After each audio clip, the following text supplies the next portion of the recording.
Σας χαιρετώ όλους στο κανάλι μου. Σήμερα θα ήθελα να μιλήσω για ένα θέμα που μας αφορά όλους.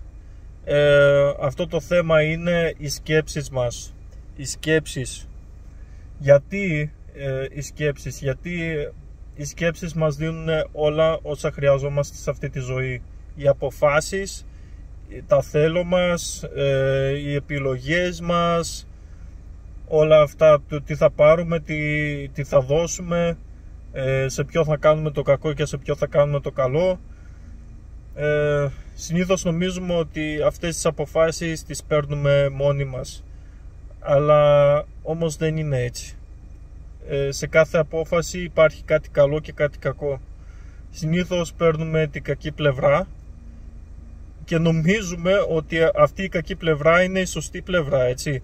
Δηλαδή το να κρατάς κακό σε κάποιον νομίζουμε ότι είναι σωστό, δηλαδή είναι η σωστή πλευρά, δηλαδή σου έκανε κάποιος κακό, πρέπει να του κάνω και εγώ κάτι κακό.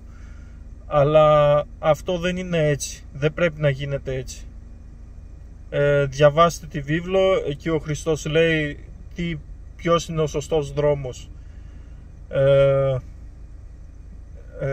Αλλά θα σας πω τώρα τι γίνεται για αυτούς που παίρνουν το λάθος δρόμο, που παίρνουν τις λάθος αποφάσεις.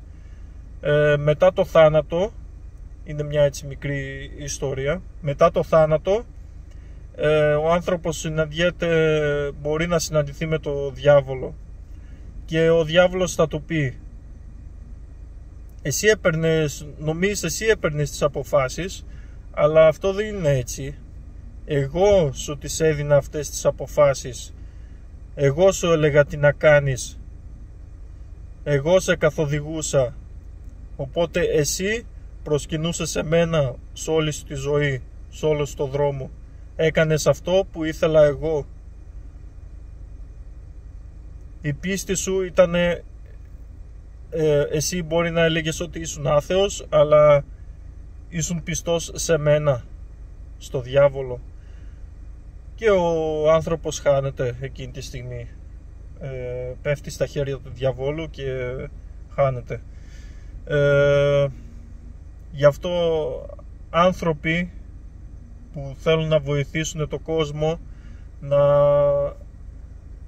να μάθει κάτι, να θέλουν να το βοηθήσουν να σωθεί, ή θέλουν να του πούνε κάτι το οποίο θα το βοηθήσει σε αυτή τη ζωή, στην αρχή πρέπει να σταθούν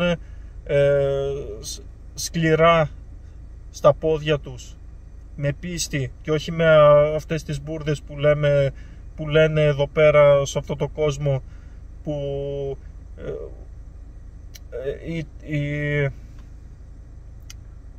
η θρησκεία δεν είναι τίποτα, είναι μπουρδες, είναι μύθοι, και ότι